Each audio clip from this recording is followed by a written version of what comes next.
Bueno, amigos, gracias. Estamos junto a ustedes en la distancia, al calor de los hechos. Y los hechos no únicamente se generan en el país, sino también a nivel internacional. Pero antes voy a compartir con ustedes el informe epidemiológico del Ministerio de Salud hasta el día de ayer. Se registraron 833 nuevos casos de la COVID-19, 13.539 casos activos, 415.480 infectados y 6.632 fallecidos. Hasta el día de ayer son los números de la COVID-19 en Panamá. También se anunció, y esto lo voy a compartir con ustedes, que en los distritos de las tablas, por ejemplo, porque en varias provincias van a entrar a regir nuevas cuarentenas a partir de hoy. Y además de eso habrá toques de queda con el propósito de que disminuya los casos de COVID-19, una manera, una fórmula y que se está buscando que ha funcionado en otros sitios. El toque de queda en el distrito de las tablas será de lunes a sábado de 8 de la noche a 4 de la mañana. Y los domingos no habrá movilidad ni jornada laboral, desde el sábado a las 8 de la noche hasta las 4 de la mañana del domingo. Y igual ocurrirá en el distrito de Chitré, en la provincia de Herrera. Dice que varias comunidades de Guñayala se mantendrán con el toque de queda de 12 de medianoche a 4 de la mañana de lunes a domingo, mientras se levanta el cerco sanitario y cuarentena total de lunes a domingo en las comunidades de Aligandí y Armila, en la comarca. Y a partir de hoy, Chepo, Hualaca y Donoso, en Colón, tendrán toque de queda de lunes a domingo de 10 de la noche a 4 de la madrugada. Esto es el informe epidemiológico. Doctor Rubén, usted quería proponer un tema. Adelante. Bueno, Guillermo, nosotros debemos prestarle atención a lo que está ocurriendo en Cuba y lo que acaba de ocurrir en Haití. Estos son temas, todavía se discute. Haití fue el primer país que se independizó en América Latina, pero sin embargo se quedó atrás. O sea, los ingleses no perdonaron esa independencia y cercaron prácticamente a Haití, y Haití no ha progresado ni política ni económicamente, y esto es peligroso. Y lo que acaba de ocurrir en Cuba es una señal que no tiene que ver nada con el capitalismo o el socialismo, sino que Cuba, uno de los orgullos de Cuba era la medicina, y la medicina comunitaria, porque la medicina cubana, distinta a la panameña, la medicina cubana lograba que la gente no llegara a los hospitales. Y entonces, pero eso ahora ha fracasado, porque Cuba, con el manejo de la pandemia, no le ha ido bien. O sea, el manejo comunitario de la medicina comunitaria no ha dado resultados. Entonces, todas estas cosas juegan en contra de la revolución cubana. Y en un momento muy difícil, que la Unión Soviética no tiene una chequera gorda para seguir subsidiando a Cuba. Señor Murgas, mire, a mi juicio, y esto estaba previsto, muchos analistas con un olfato muy agudo, y tal vez no tan agudo tampoco, preveían que con la desaparición física de Fidel Castro, ¿ok?, y el posterior relevo por parte de Raúl, producto del calendario que no perdona, el calendario no se detiene, ni siquiera ante el poder, ni ante el amor, ni ante nada. El calendario cae de sus hojas como deben caer, y con la salida de Raúl Castro algo se rompió. ¿Y sabe qué se rompió?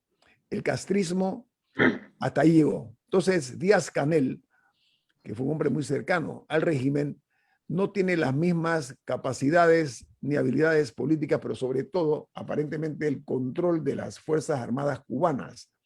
Y esto es una situación que se ha abierto la posibilidad de cambios mucho más importantes en Cuba. Este es el inicio, porque todo aparenta indicar que, como usted bien dice, don Rubén, la situación de la pandemia y la asfixiante situación económica son dos cócteles o cócteles que son explosivos.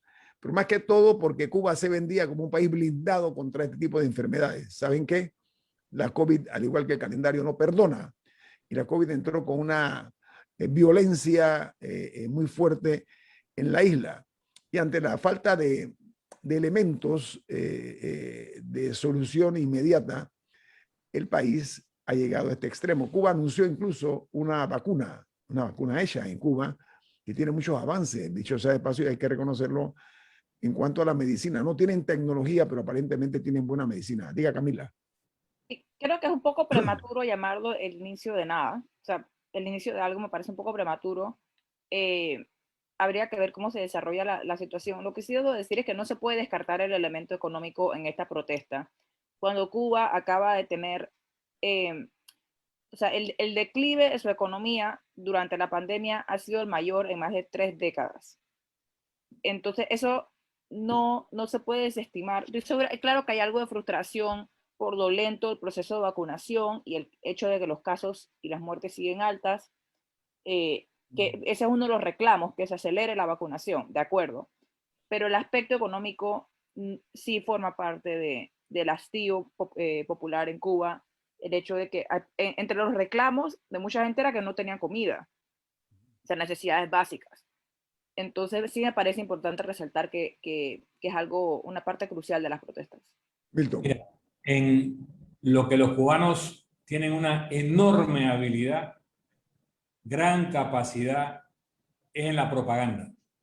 En decirte que lo que es blanco es negro y que lo que es negro es blanco. Y logran tener eco, porque han montado estructuras con un aparato de inteligencia muy, muy poderoso que ha llegado incluso a infiltrar a la inteligencia norteamericana en Estados Unidos. Dentro de ese contexto, Cuba es un fracaso como modelo político-económico desde hace décadas. Lo que pasa es que todo el tiempo ese modelo económico-político ha sido un régimen parasitario, primero de la Unión Soviética y después de Venezuela, la cual ha colonizado para financiar la incapacidad del modelo económico de producir algún ingreso para tapar las necesidades básicas. Parte de la propaganda cubana era decir que ellos tenían la mejor educación, la mejor medicina y que la gente iba allá a tratarse. Hace rato que no es así, si alguna vez lo fue, tal vez en el campo de la medicina hubo una gran inversión, ya no lo es. Pero aparte de un desgaste natural de un modelo que estaba fracasado hace tiempo y que el cuerpo de donde succionaba recursos, que es Venezuela, está casi muerto también, es que con el retiro de Raúl Castro y la puesta en posición de Díaz-Canel, no se han finiquitado los movimientos en Cuba, porque hay dos figuras muy poderosas. Uno es el hijo de Raúl Castro, que es un general, y el otro es el ex yerno de Raúl Castro, que también es un general, y que controla todo el aparato empresarial cubano, que es propiedad de las Fuerzas Armadas.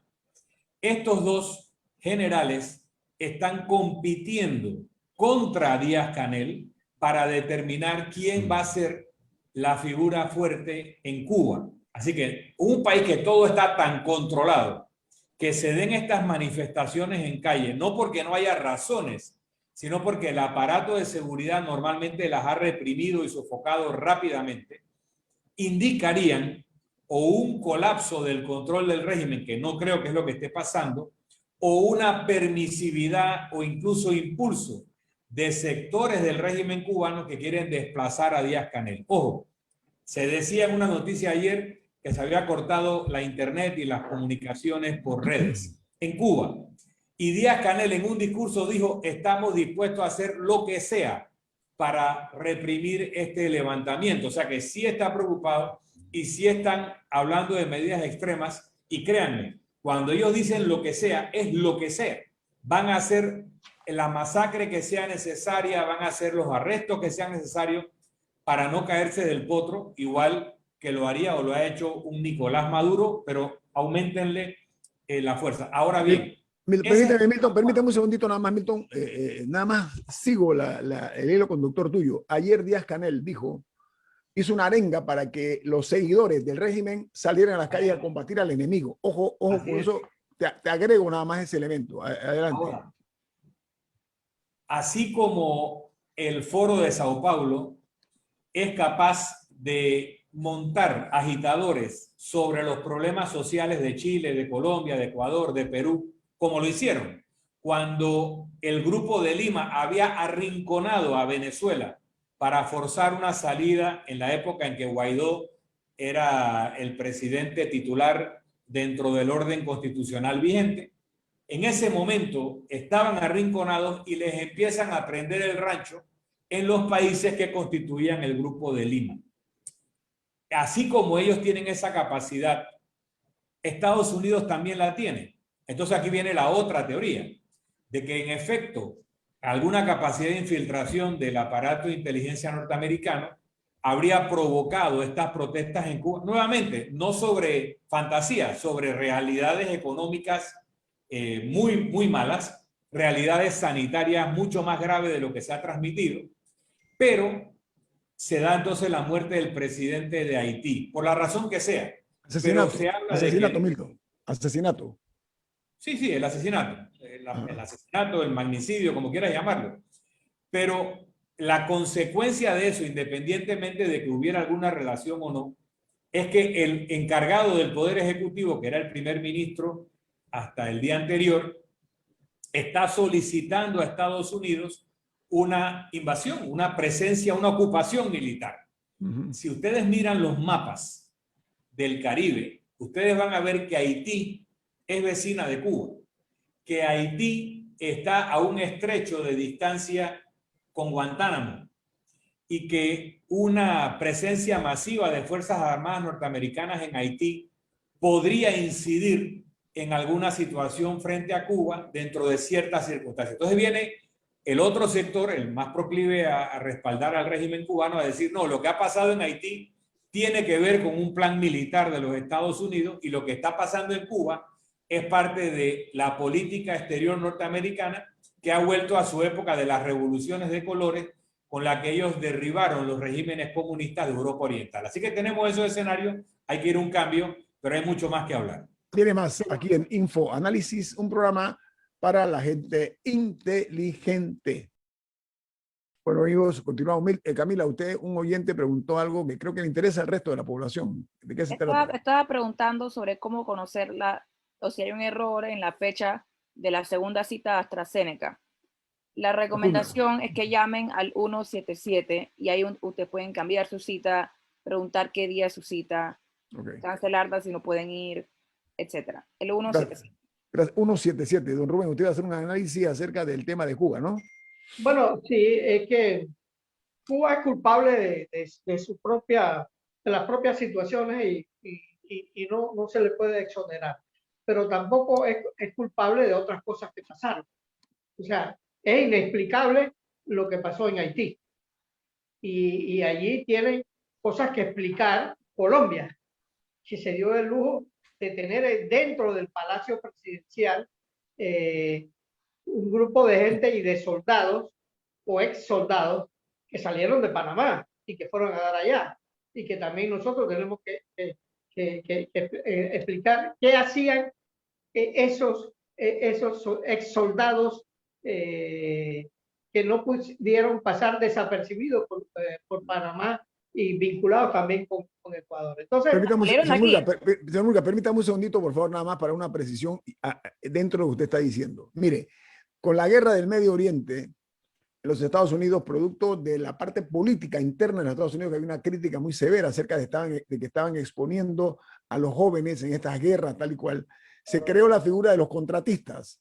Hay empresas especializadas en ese servicio y estos contratistas son personas generalmente ex soldados americanos o estadounidenses. Sin embargo, comenzaron a incorporar también, porque pagaban bastante bien, a algunos ex soldados o ex militares no únicamente de Colombia, sino también de El Salvador, para que sepa, señor Murga, eso consta en los registros, o sea, que esto no es nada novedoso, esta es una empresa de las muchas que hay en los Estados Unidos y otros lugares donde prestan este tipo de servicios especializados, supuestamente para efectos de servicios de seguridad o guardaespaldas.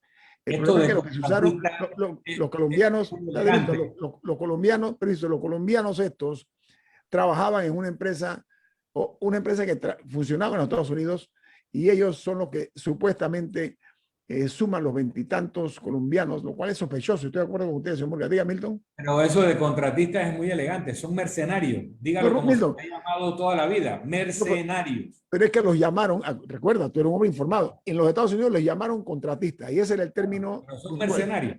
Sí, Ahora, claro, eran mercenarios, claro. Rubén, solo para acotarte, hay noticias que citan a la esposa sobreviviente del presidente Moise, Correcto. diciendo que estos mercenarios eran parte de una seguridad que ellos habían contratado porque había sospechas de un golpe de Estado y que los que matan al presidente son miembros de su propia escolta y que los colombianos le habrían salvado la vida a ella. Esa es una noticia que se ha repetido mucho, pero no está recogida por los medios que Ñito leyó más temprano, New York Times o Washington Post. Ahí se le asigna la responsabilidad del ataque a los colombianos, como tú dices. Bueno, hay que entender a Biden, que es un presidente que llegó en una elección muy cuestionada, que todavía se dice si ganó Trump o ganó él. Y eso ha quedado en el misterio. Pero Biden, lo que menos quisiera Biden y los Estados Unidos. Presidente Biden, me imagino que no. Es el presidente Biden. Biden, sí. Es que venga una oleada de cubanos a caer en la Florida, porque Estados Unidos no quiere pagar ese precio. Sí, le ha hecho un muro que no le permite a los cubanos llegar, tampoco le va a permitir una oleada como le pasó al presidente Carter, que yo viví eso, porque yo estuve en Cuba y yo le advertí al embajador de Estados Unidos aquí en Panamá que yo había ido al Mariel y que yo estaba viendo la clase de gente que estaba mandando Cuba para Miami. Pero el presidente Carter, en su inocencia, los recibió a todos y habían vaciado las cárceles. Eso iba a decir, permiso, eso iba a decirle, porque consta en los registros históricos y es una broma en Cuba. Usted sabe que los latinos somos muy astutos, muy vivos, ¿no? Lo que decía, se jactaba el gobierno cubano en su momento, en la forma más folclórica, por decirlo, era que habían enviado al Mariel desde asesinos, delincuentes y homosexuales. Eso decían los cubanos y usted lo sabe. Era la noticia, permítame, era la noticia, era la broma, era la burla del ja, ja, ja, ja. Le mandamos allá una carga de criminales y de asesinos y de disidentes y muchos homosexuales. Gracias, Rubén. Interesante que un país tan progresista como Cuba considerara al homosexualismo objeto de delito. Pero te acuerdas, ¿no? Y aquí se defendía esto como si fuera un país progresista. Y eran racistas también. Todavía creo que lo sean en el régimen cubano. No hay personas de tez oscura en altos cargos, salvo una que otra excepción. Pero en el tema del Mariel también se fue mucha gente de la inteligencia cubana se fue con esa marejada a infiltrar en Estados Unidos. Sí, pero para que tengamos una idea, cuando yo fui, porque yo peleé, porque los cubanos no querían llevarnos al Mariel, y yo peleé porque yo fui a hacer periodismo, y forcé a que nos llevaran al Mariel. Lo que yo vi en el Mariel, Milton, era horroroso. Los tipos tenían tatuajes en los párpados de los ojos, en los labios. O sea, yo vi cosas que jamás había visto en Panamá con toda la libertad que tenía, que había aquí, o el libertinaje que había en Panamá. Entonces, yo recuerdo que el embajador, yo a los 3 días de haber venido de Cuba, me invitó a un coctelito y yo le hablé de esto, pero él no creía en esa realidad. Entonces el presidente Carter recibió a estos tipos inocentemente, como era casi un sacerdote o un predicador protestante, el presidente Carter. Pero los norteamericanos fueron sorprendidos porque le abrieron las cárceles a los presos en Cuba. Rubén, Y aquí Rubén, no, a la prensa panameña se iba a Miami a recibirlos allá, pero yo tuve la suerte de que llegué a Cuba con un gran periodista panameño, Adán Castillo Galáctica, y vivimos eso en vivo, porque todo el mundo se fue a Miami a esperar a los señor Murgas, pero ¿sabe qué? los cubanos que llegaban. Señor Murgas, vamos a pretender hacer una precisión. A ver, el tema de lo que hicieron los cubanos no fue un acto de candidez. Esa fue una cuestión bien establecida, como una travesura. Mira que soy buena gente, soy benigno, ¿eh? Y lo hicieron y le sacaron filo. Los cubanos le sacaron filo a eso, porque lo que pasó fue eso que usted dice de los tatuajes en los ojos, en la frente, eso la mala salvatrucha de El Salvador es la que impuso esa modalidad de que ya los tatuajes no eran en la espalda o en los brazos, sino en el rostro. Se ponían lágrimas tatuadas, se ponían diferentes tipos de diseños en el rostro. Así que eso no es nada nuevo en Cuba. Eso era ya un éxito en El Salvador con la mala salvatrucha. Pero ¿sabe qué?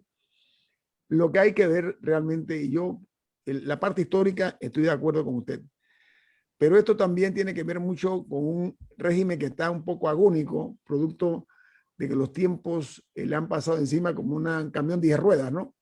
Porque el cuento se ha ido agotando. Y lo que yo sí creo, posiblemente, es que de alguna manera, yo tengo la impresión de que Díaz-Canel, el presidente de Cuba, no las tiene todas consigo. Ahí me sumo a la opinión de Milton. Creo que este hombre no tiene la fuerza que tienen los Castro en el ejército cubano, que es la médula, es la columna vertebral del régimen. Y ellos, en ese sentido, son muy cerrados. Porque yo no, Milton, gracias por el dato de los hijos de Raúl Castro. Raúl Castro es el heredero por sangre del liderazgo en Cuba, de su hermano Fidel Castro, que fue la figura que lo tuvo eclipsado a Raúl. Raúl nunca pudo destacarse y habían dudas de que él pudiese con el peso de la responsabilidad del gobierno de su hermano Fidel Castro. O sea, hay una serie de elementos y de factores que yo creo que vale la pena. Diga, Milton, tenemos 2 minutos. Raúl siempre jugó un papel secundario porque estaba muy cómodo con ese papel ante Fidel, pero Raúl era probablemente más inmisericordia que Fidel ante sus enemigos, controló por años todo el aparato militar y eso en Cuba hoy en día es el verdadero poder, es lo que Raúl montó, el aparato militar cubano que controla no solo las Fuerzas Armadas y el aparato de seguridad, sino la economía, la economía cubana, todas las industrias y todo, son hoteles y todo, son propiedad de las Fuerzas Armadas cubanas y eso lo controló Raúl. También para recordar sobre sus hijos, que son riquísimos por derecho propio y no porque hayan saqueado Cuba, cosa que no pongo en duda, sino porque Vilma Espín, la esposa de Raúl Castro, que murió hace unos años, era hija del gerente general de la operación de Ron Bacardí en Cuba, que ahí es donde se funda Ron Bacardí, y tenía un porcentaje de las acciones. Y a pesar del discurso comunista del régimen cubano, Vilma Espín nunca quiso vender sus acciones en Ron Bacardí, tampoco cobraba los dividendos, sino que estos fueron depositados en el Citibank y por 50, 60 años acumularon depósitos e intereses sobre los intereses de la empresa licorera más importante del mundo, que es Ron Bacardí. Así que ellos que sí ya cobraron ese dinero, son riquísimos solo por esa participación en Ron Bacardí. Pero Milton, además, Fidel Castro y Raúl provienen de una familia prominente en Cuba antes de la revolución. ¿Estamos claros en eso? Sí, pero Fidel expropió interesantemente los bienes de la familia y eso es lo que produce su pelea con su hermana Juanita Castro, que luego se exilia y se va a Cuba porque Fidel expropió a la familia. Oiga, usted sabe un bolsillo para el otro, al final era para él mismo, ¿no? Oiga, don Milton, por esas cosas del oficio de nosotros, yo tuve en una reunión de presidentes la oportunidad de ver y muy brevemente observar al hombre que era el genio detrás de la seguridad del régimen de Fidel Castro. Murgas, yo creo que el señor Murgas creo que lo conoció, le decían Barbarroja, señor Murgas, ¿no?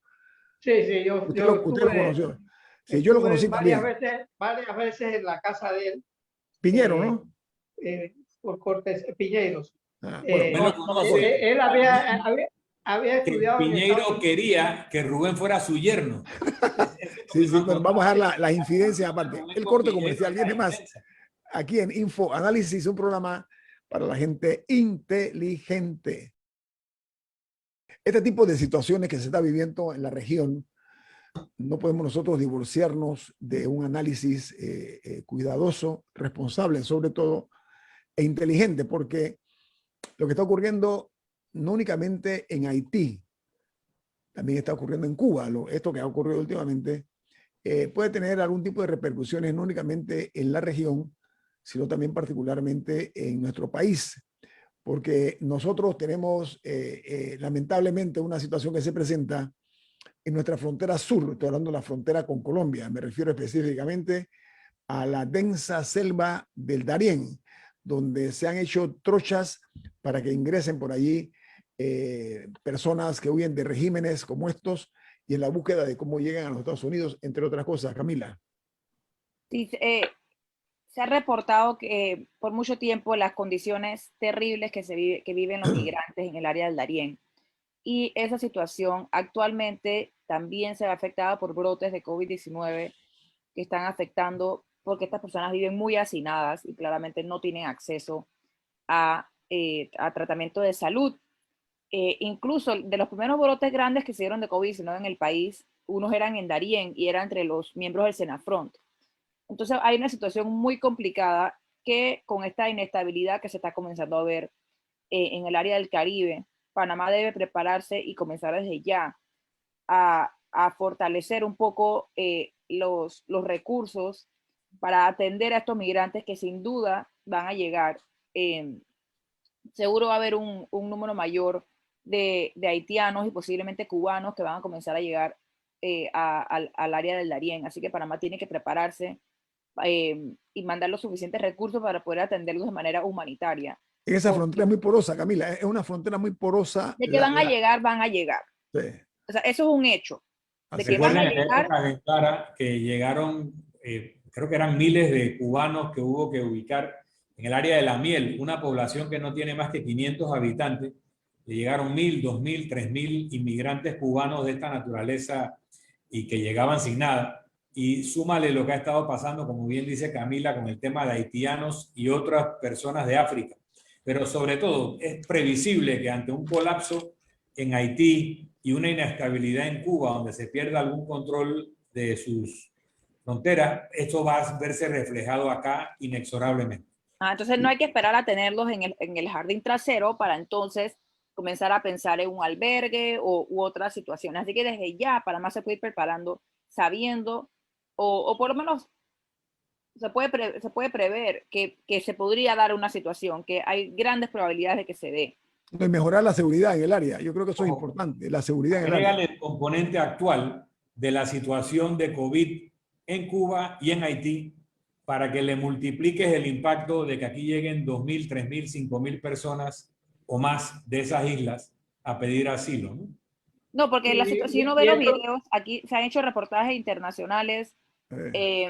Si uno ve los videos de la situación una vez que llegan, porque claramente el tramo a través de la selva del Darién es un camino de muerte. O sea, tras que ya son traficados en el camino, se enfrentan a que a las mujeres las violan en el camino, no hay manera de que no les roben, los asaltan, algunos han muerto ahogados en ríos, otros por violencia. Los testimonios de los migrantes que llegan al Darién son verdaderamente terribles. Sí. Entonces, si Panamá actualmente no se va a meter en la selva a controlar eso, por lo menos que cuando lleguen a Darién les tenga condiciones mejores de las que están actualmente, porque es como dice Don Milton, que muchas de estas áreas son pueblos muy pequeños en los que la población migrante termina triplicando fácilmente el número de residentes locales y claramente no existe el recurso para atenderlos de manera correcta. Entonces, Panamá tiene que aceptar la realidad de que les van a llegar y asegurarse de poder atenderlos de manera humanitaria, de brindarles algo de ropa, comida, medicamentos, atención médica. Muchas mujeres llegan embarazadas, tener los recursos para atenderlos ahí. Ok. Para que luego, si van a seguir su tramo o si van a buscar una residencia, el tema migratorio se puede ver después. Ok. Pero el tema humanitario, Panamá tiene una responsabilidad. El señor Murgas tiene algo que decir. Bueno, bien, y es que hoy es un día importante para la radiodifusión panameña, Guillermo. Hoy, bueno, ya hoy cumple 74 años de existencia, la primera emisora donde yo pude hablar, donde declamé la canción Zorrito, Zorrito, te voy a matar. Pum, pum, pum, estos son los tiros que te voy a dar. Tenía yo 4 años. Es Ondas Centrales, una de las emisoras más veteranas y que todavía sigue funcionando en manos de la misma familia, la familia Santa Coloma. Hombre, amigos de esta casa, Héctor Javier es amigo personal, su familia muy respetable, por cierto, una familia de las más destacadas en esa región. Así que gracias por el dato, don Rubén, lo había omitido. Un saludo para la familia Santa Coloma en 74 años.